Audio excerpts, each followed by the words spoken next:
Hello friends, आज की video में हम देखेंगे होम साइंस पेपर 2 का मॉक टेस्ट नंबर 3। और इससे पहले हमने मॉक टेस्ट और प्रैक्टिस सेट कर रखा है। अगर आपने वो वीडियो नहीं देखा है तो आप जाकर वीडियो के प्लेलिस्ट में चेकआउट कर सकते हैं। और फिर से आप लोग के लिए एक ऑफर लाया गया, जो आपके होम साइंस पेपर 2 के लिए 30 प्रैक्टिस सेट आपको दिया जा रहा है सिर्फ 101 रुपये में। और जिन बच्चों को टॉपिक वाइज थ्योरी चाहिए, वन लाइनर फैक्ट और उसमें क्वेश्चन आंसर आपको मिलेगा सिर्फ 151 रुपये में। अगर आपको दोनों चाहिए, दोनों के लिए आपको सिर्फ 201 रुपये आपको खर्च करना पड़ेगा। और आप लोग के लिए एक और नोट है, जिन्होंने पहले से प्रैक्टिस सेट ले चुके हैं 101 रुपये में, अगर उन्हें सिर्फ थ्योरी पीडीएफ चाहिए तो सिर्फ उन्हें 100 रुपये का भुगतान करना होगा। और किस नंबर पे? आप इस नंबर पे मुझे व्हाट्सअप कर सकते हो। अगर आप अपने फ्यूचर को लेकर सीरियस हो तो ये प्रैक्टिस सेट आपके एग्जाम के लिए काफ़ी ज़्यादा महत्वपूर्ण होगा, ये मेरा दावा है। चलिए शुरू करते हैं आज का पहला क्वेश्चन। पहला क्वेश्चन कह रहा है कि वायुमंडल में घुलित सल्फर डाइऑक्साइड किस पर अधिक असर डालती है? काफी इंपॉर्टेंट सवाल है। ऑप्शन है पौधे पर, ऑप्शन बी है मानव पर, या ऑप्शन सी है भौतिक संसाधनों पर, या ऑप्शन डी है ऑल ऑफ द अबव। याद रखिएगा, इसमें बहुत बच्चे गलती क्या करते हैं, इसका राइट आंसर ऑप्शन आपका डी टिक आउट करते हैं। लेकिन याद रखिएगा, सल्फर जो डाइऑक्साइड होता है वो एक रासायनिक यौगिक है, जिसका सूत्र होता है SO2, जो आपके प्लांट पे सबसे ज्यादा असर डालती है। तो ऑप्शन ए आपका राइट आंसर होगा। गलती से आप डी टिक आउट मत कीजिएगा, ऑप्शन ए आपका राइट आंसर हो जाएगा। अगला क्वेश्चन कह रहा है कि निम्नलिखित में कौन सा प्रसार शिक्षा का चरण नहीं माना जाता है? ये सवाल आपका 2019 में पूछा गया था, तो आपके एग्जाम के दृष्टिकोण से काफी ज्यादा महत्वपूर्ण है। याद रखिएगा, जो आपका डिस्ट्रैक्शन होता है वो आपका प्रथम प्रसार शिक्षण का चरण नहीं माना जाता है। अगर आप किसी चीज से डिस्ट्रैक्ट हो जाते हो तो आपके लिए हानिकारक होता है। इसलिए इसका राइट आंसर ऑप्शन आपका सी होगा, डिस्ट्रैक्शन।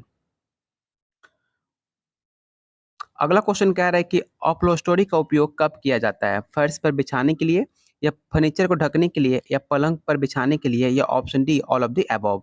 याद रखिएगा, जो आपका अपहोल्स्टरी होता है उसका उपयोग फर्नीचर को ढकने के लिए किया जाता है, क्योंकि आपका होम साइंस आप क्लास कर रहे हो। तो होम साइंस में आपको ऐसे क्वेश्चन, आपके घरेलू क्वेश्चन देखने को मिलते हैं आपके पेपर में। जो प्रीवियस ईयर आपका पेपर हुआ था उसमें ऐसे सवाल आपके एग्जाम में पूछे गए थे। इसलिए इसका राइट आंसर ऑप्शन आपका बी हो जाएगा, to cover furniture. Option B आपका राइट आंसर हो जाएगा।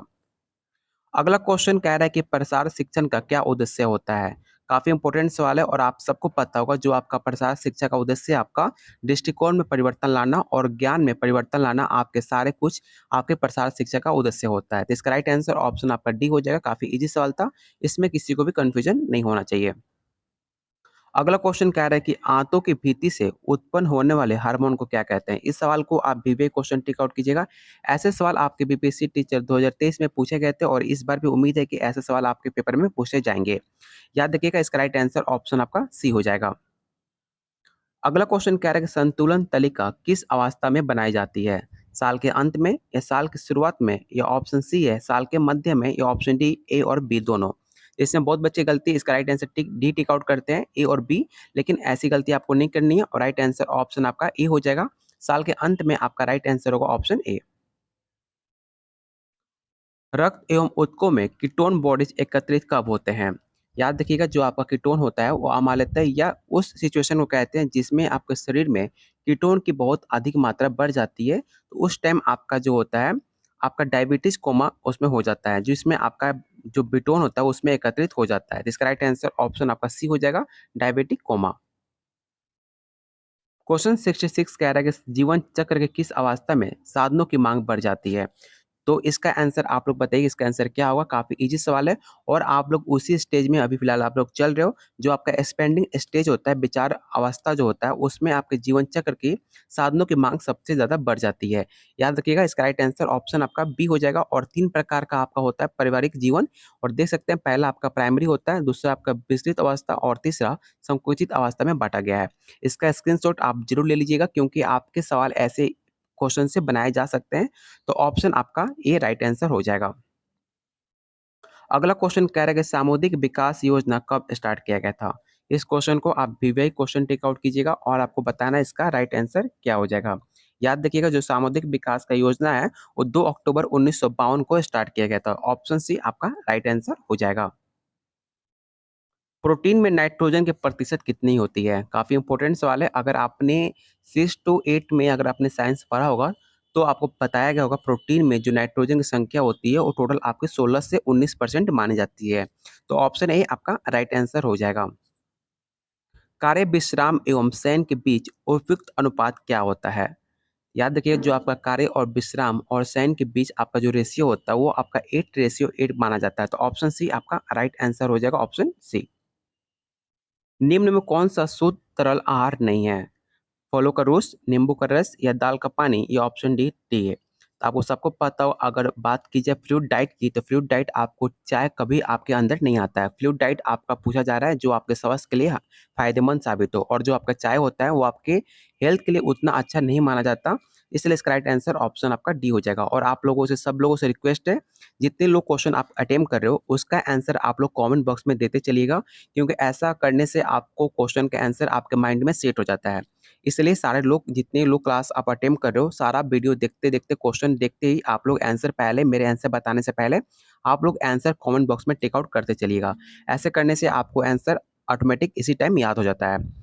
चलते हैं अगले क्वेश्चन पे। अगला क्वेश्चन है, पर्यावरण में उपस्थित आवश्यक तत्वों को असंतुलन क्या कहलाता है? काफ़ी इंपॉर्टेंट सवाल है। इसका राइट आंसर ऑप्शन आपका ए हो जाएगा, प्रदूषण अथवा पर्यावरणीय प्रदूषण। पर्यावरण में किसी पदार्थ जैसे ठोस, द्रव या गैस अथवा ऊर्जा, उसके प्रवेश को कहते हैं। इसका राइट आंसर ऑप्शन आपका ए हो जाएगा, पॉल्यूशन।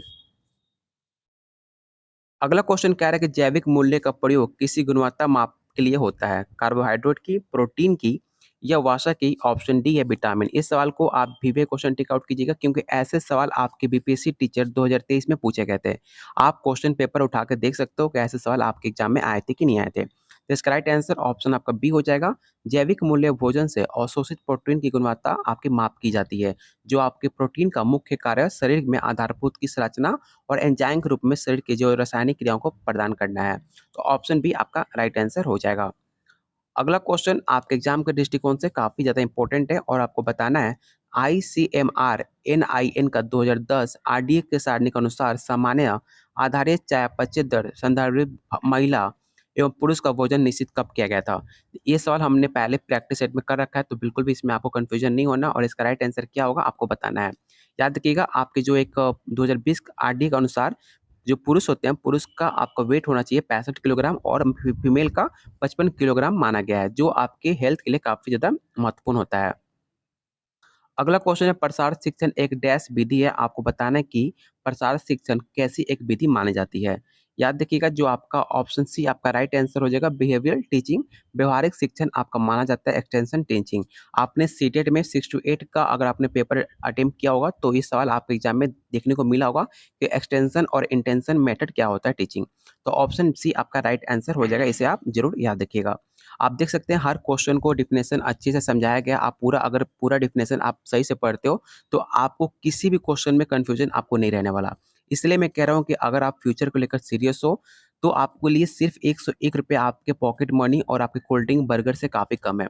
₹101 में मैं ये नहीं कह रहा कि सारा क्वेश्चन आपके पेपर में देखने को मिलेंगे, लेकिन आपको मैक्सिमम क्वेश्चन मेरे प्रैक्टिस सेट से मिलेगा, ये मेरा दावा है, क्योंकि आपका प्रीवियस ईयर क्वेश्चन और सिलेबस के हिसाब से आपको क्वेश्चन कराया जा रहा है।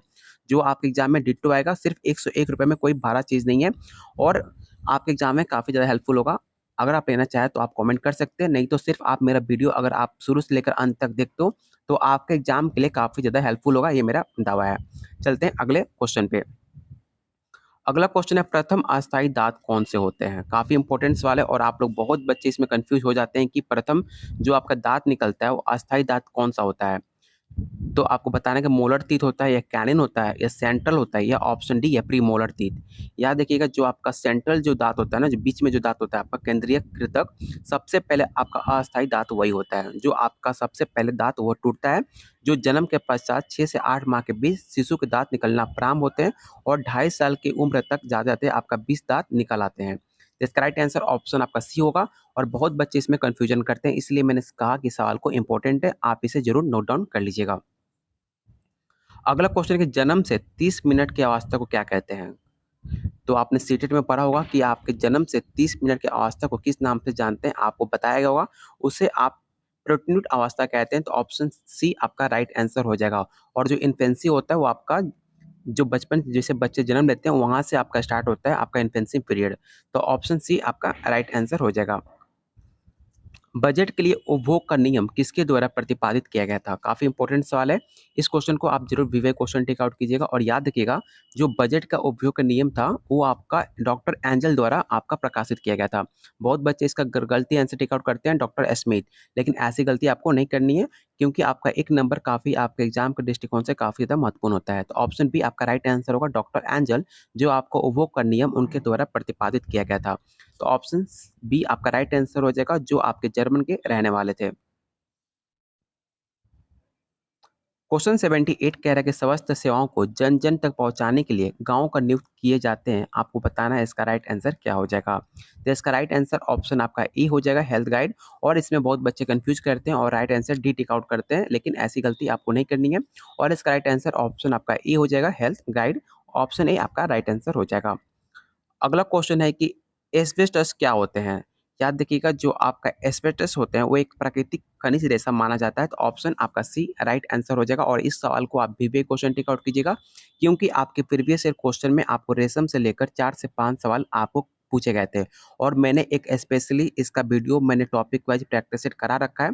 अगर आपने वीडियो नहीं देखा है रेशम पे, तो आप जाकर वीडियो के प्लेलिस्ट में आप रेशम टॉपिक देख सकते हैं, जिसमें आपके रेशम से आपको 20 से 30 सवाल कराए गए थे। अगर आप इसका प्रैक्टिस सेट लेते हो, तो वहाँ पर आपको 50 से 60 सवाल आपको रेशम से देखने को मिल सकते हैं, जो आपके प्रीवियस ईयर में पूछे गए थे। तो इसका राइट आंसर ऑप्शन आपका सी हो जाएगा। अगला क्वेश्चन कह रहा है कि राजमा में जो उपस्थित ऑक्लोजिट एवं फाइटेट किसकी उपलब्धता को अवरोधित करते हैं? जो आप राजमा खाते हो उसमें जो प्रेजेंट होते हैं आपका ऑक्लोजेट और फाइटेट, उसको किसकी उपलब्धता को अवरोधित करते हैं, आपको बताना है। तो इसका राइट आंसर ऑप्शन आपका बी होगा, जो आपका राजमा होता है उसमें बहुत ज़्यादा आपको लो और कैल्शियम देखने को मिलता है। तो ऑप्शन बी आपका राइट आंसर हो जाएगा। अगला सवाल है कि लीलन तंतु डैश तने से प्राप्त होता है। आपको बताना है कि किस तने से आपका लीलन तंतु प्राप्त होता है। तो इसका राइट आंसर ऑप्शन आपका बी हो जाएगा, फ्लैक्स प्लांट। अगला क्वेश्चन आपके एग्जाम के दृष्टिकोण से काफ़ी इंपॉर्टेंट है और आपको ऐसे भी डेली लाइफ में पता होना चाहिए कि बाल विवाह निरोधक अधिनियम किस सन में लागू हुआ था। ये सवाल हमने प्रैक्टिस सेट में कर रखा है, तो आपको याद होना चाहिए। अगर आपने अच्छे से प्रैक्टिस सेट अटेम्प्ट किया होगा, सारा वीडियो अगर आपने देखा होगा, तो इस सवाल को आंसर देने में बिल्कुल भी आपको कन्फ्यूजन नहीं होना चाहिए। क्योंकि आप लोग सीरियस होकर पढ़ाई कीजिएगा, क्योंकि इस बार आपका सीट काफ़ी कम है और इस बार बच्चे काफ़ी ज़्यादा है, तो कंपटीशन भी आपका हाई होने वाला है। तो बिल्कुल भी आप प्रीवियस ईयर क्वेश्चन पेपर देखकर आप लोग गेस मत कीजिएगा कि पेपर आपका ईज़ी आने वाला है। पिछली बार आपका सीट काफ़ी ज़्यादा था, बच्चे कम थे, इसलिए क्वेश्चन का जो लेवल था वो आपका ईज़ी टू मॉडरेट रखा गया था। अकॉर्डिंग टू पीआरटी, पीआरटी का क्वेश्चन आपका मॉडरेट टू हाई था, लेकिन 11-12 का जो पेपर था वो आपका ईज़ी टू मॉडरेट था। और इस बार क्वेश्चन आपका मॉडरेट टू हाई रहने वाला है, इसलिए मैं कह रहा हूँ कि बार-बार आप लोग सीरियस होकर पढ़ाई कीजिए। बिल्कुल भी आपके पास टाइम नहीं है। और इस बार आपका नोटिफ़िकेशन पेपर में आज ही आया था कि आपके नवंबर स्टार्टिंग में आपका वैकेंसी देखने को मिल सकता है। इसलिए आप लोग सीरियस होकर आप फॉर्म का इंतज़ार मत कीजिए, अभी से आप लोग तैयारी कीजिएगा, तो आपका सीट कन्फर्म होने के चांसेस काफ़ी ज़्यादा है। क्योंकि बहुत बच्चे ने अभी तक अपना पढ़ाई भी स्टार्ट नहीं किया है, वो इंतज़ार कर रहे हैं कि फॉर्म निकले, तब मैं अपना पढ़ाई स्टार्ट करूँगा। और जब फॉर्म निकलेगा, तो स्टेट जैसा बिल्कुल हाल होगा, फॉर्म निकलेगा और आपके 1 महीने बाद आपका एग्ज़ाम हो जाएगा। और 1 महीने में आप कुछ भी तैयारी नहीं कर सकते, ये मेरा दावा है, क्योंकि आपका क्वेश्चन काफ़ी ज़्यादा हार्ड इस बार आने के चांसेस काफ़ी ज़्यादा है। और इसका राइट आंसर ऑप्शन आपका ए हो जाएगा। 28 सितंबर 1929 को imperial legislative council of India द्वारा पारित हुआ था आपका बाल विवाह प्रतिबंध। तो ऑप्शन आपका ए राइट आंसर हो जाएगा, इसे आप जरूर याद रखिएगा, 28 सितंबर 1929। अगला क्वेश्चन कह रहा है कि समय मापक इकाई 1 सेकंड डैश का भाग होता है। काफ़ी इंपॉर्टेंट सवाल और बहुत बच्चे इसमें गलती करते हैं। बहुत बच्चों को पता भी नहीं है जो 1 सेकंड है किसका भाग माना जाता है। याद रखिएगा, 0.036 का 1 सेकंड का भाग माना जाता है आपका 1 सेकंड। तो ऑप्शन आपका डी राइट आंसर हो जाएगा। और आपके पास इसका प्रैक्टिस सेट नहीं है, तो इसका स्क्रीनशॉट आप ज़रूर ले लीजिएगा, क्योंकि इसमें बहुत लोगों को पता नहीं है। अगर आप सवाल करते हो कि 1 सेकंड जो है वो किसका भाग है, तो बहुत बच्चे नहीं बता पाएँगे। तो ऑप्शन डी आपका राइट आंसर हो जाएगा। अगला सवाल कह रहा है कि रक्त में शर्करा की सामान्य मात्रा कितनी होती है? अगर आपने साइंस पढ़ा होगा 8 टू 10 में, तो उसमें बताया जाता है कि शर्करा की सामान्य जो मात्रा होती है आपका 80 से 100 मिलीग्राम होती है। तो ऑप्शन आपका बी राइट आंसर हो जाएगा। अगला सवाल कह रहा है कि कांता कराई कहाँ से संबंधित है? पंजाब, उत्तर प्रदेश, बंगाल या गुजरात? आपको बताना है इसका राइट आंसर क्या हो जाएगा। तो मैंने पहले प्रैक्टिस सेट में आपको बता रखा है, जो कांता कराई है वो आपका बंगाल से बिलोंग करता है। तो ऑप्शन आपका सी राइट आंसर हो जाएगा, बंगाल। अगला सवाल कह रहा है कि ऊर्जा मापने की अंतर्राष्ट्रीय इकाई क्या है? काफ़ी ईज़ी सवाल है, आपको पता होगा। ऊर्जा मापने का जो अगर अंतर्राष्ट्रीय इकाई की बात की जाए तो उसमें हम जूल में इसको मापते हैं। तो ऑप्शन आपका ए राइट आंसर हो जाएगा, ऑप्शन ए। ढाका का मलमल का निर्माण किसके द्वारा होता है? सूती रेशों से, ऊनी रेशों से या कृत्रिम रेशों से? ऑप्शन डी है रेशमी रेशों से। तो इसका राइट आंसर ऑप्शन आपका ए हो जाएगा। कॉटन फाइबर से आपका ढाका का जो मलमल होता है उसका निर्माण होता है। तो ऑप्शन ए आपका राइट आंसर हो जाएगा। अगला सवाल कह रहा है कि शिक्षित करके व्यक्ति को मनोवृत्ति, दृष्टिकोण एवं व्यवहार में परिवर्तन लाना किसका आधारभूत का एक दर्शन माना जाता है? तो इसका राइट आंसर ऑप्शन आपका बी हो जाएगा, एक्सटेंशन एजुकेशन। ऑप्शन बी आपका राइट आंसर होगा, प्रसार शिक्षा। अगला क्वेश्चन कह रहा है कि मिलावट किसे कहते हैं? तो आप सबको पता होगा, आप डेली लाइफ में देखते हो मिलावट किसे कहते हैं। जब बाहरी वस्तु को किसी भोजन में मिला देना या किसी भी चीज़ को 2 क्वांटिटी को एक में मिला देना, उसको मिलावट कहते हैं। तो इसका राइट आंसर ऑप्शन आपका डी हो जाएगा, ऑप्शन डी। वर्तमान समय में स्वास्थ्य विज्ञान किस नाम से प्रख्यात है? काफ़ी इंपॉर्टेंट सवाल है और आपको ये कंफ्यूज कर सकता है और इस सवाल आपके बीपीएससी टीचर 2023 में पूछा जा सकता है। याद रखिएगा, वर्तमान समय में स्वास्थ्य विज्ञान को प्रिवेंटिव एंड सोशल मेडिसिन के नाम से जाना जाता है। तो ऑप्शन आपका बी राइट आंसर हो जाएगा। इसे आप जरूर याद रखिएगा, आपके एग्जाम के दृष्टिकोण से काफ़ी ज़्यादा महत्वपूर्ण है।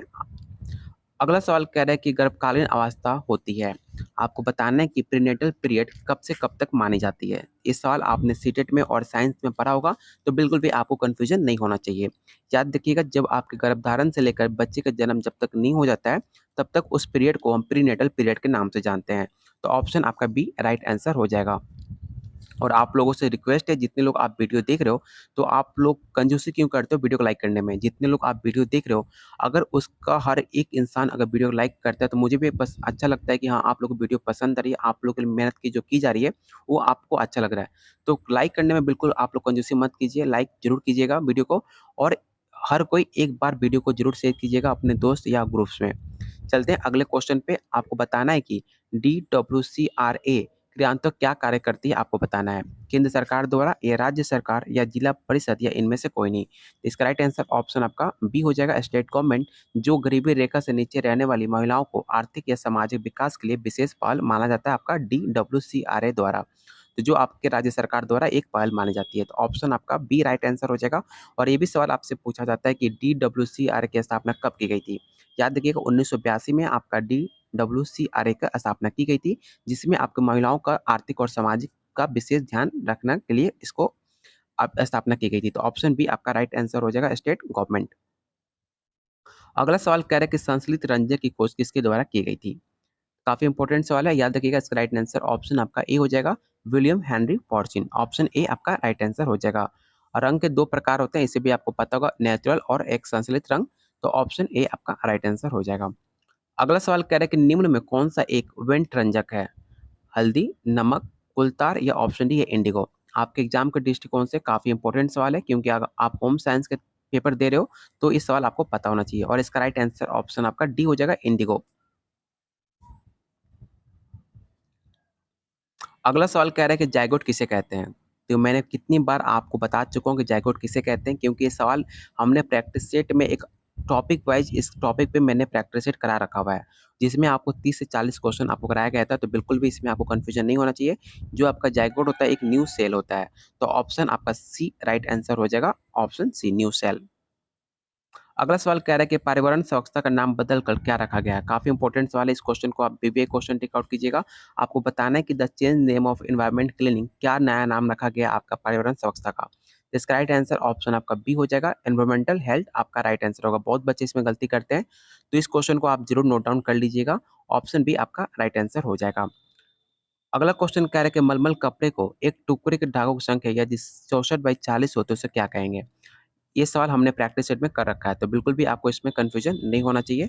और इसका राइट आंसर ऑप्शन आपका बी होगा। जब 64/60 अगर आपका मलमल का कपड़ा होता है, उसको अच्छा संतुलन माना जाता है। ऑप्शन बी आपका राइट आंसर हो जाएगा।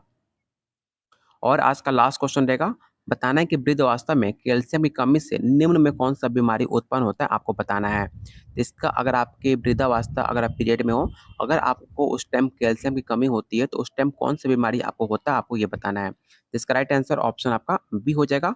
उम्मीद करता हूँ आज की वीडियो आपको काफ़ी ज़्यादा पसंद आई हो, क्योंकि आज का क्वेश्चन काफ़ी ज़्यादा इंपॉर्टेंट है आपके पेपर के लिए। और मैं फिर से आप लोग को बता दूँ कि अगर आपको प्रैक्टिस सेट चाहिए topic wise 30 practice set topic wise सिर्फ़ ₹101 में जो बहुत बच्चों ने ले रखा हुआ है और जिनको चाहिए थ्योरी के साथ तो उनको सिर्फ़ 151 पे में मिलेगा, जिसमें आपका टॉपिक वाइज़ थ्योरी और वन लाइनर फैक्ट जो आपके एग्ज़ाम बूस्टर के नाम से जो पेपर में बार-बार सवाल पूछे गए, आपको क्वेश्चन और डेट के साथ कहाँ पे क्वेश्चन पूछा गया इसमें आपका इंक्लूड मिलेगा और क्वेश्चन पेपर आपको उसमें दिया जाएगा सिर्फ़ 151 पे में। अगर आपको दोनों चाहिए तो दोनों के लिए आपको सिर्फ़ ₹201 खर्च करना पड़ेगा, जिसमें आपके अगर आप सीरियस हो पढ़ाई को लेकर, अगर आप चाहते हो कि इस बार आपका सीट कन्फर्म हो, तो आप ले सकते हो, नहीं तो आप पूरा वीडियो आप मेरा देख लेते हो, तो भी आपको काफ़ी ज़्यादा हेल्पफुल होगा। और जिन्होंने पहले से प्रैक्टिस सेट ले रखा हुआ है, तो सिर्फ़ उनके लिए ₹100 का एक्स्ट्रा भुगतान करना पड़ेगा, उनको थ्योरी उनको व्हाट्सएप पे सेंड कर दिया जाएगा। लेने के लिए आप कमेंट कर सकते हैं इस नंबर पे या आप इस नंबर पे व्हाट्सएप कर सकते हैं। और उम्मीद करता हूँ कि आप लोग वीडियो को लाइक और शेयर ज़रूर कीजिएगा अपने दोस्त और ग्रुप्स में। और जिन्होंने चैनल को सब्सक्राइब नहीं किया तो फ्री है चैनल को सब्सक्राइब करना और लाइक करना। तो बिल्कुल भी आप लोग कंजूसी मत कीजिए, चैनल को सब्सक्राइब कर लीजिएगा क्योंकि आपका इसमें बहुत ज़्यादा फ़ायदा होने वाला है। ऑप्शन इससे चलिए बहुत जल्द मिलते हैं अगले क्लास में।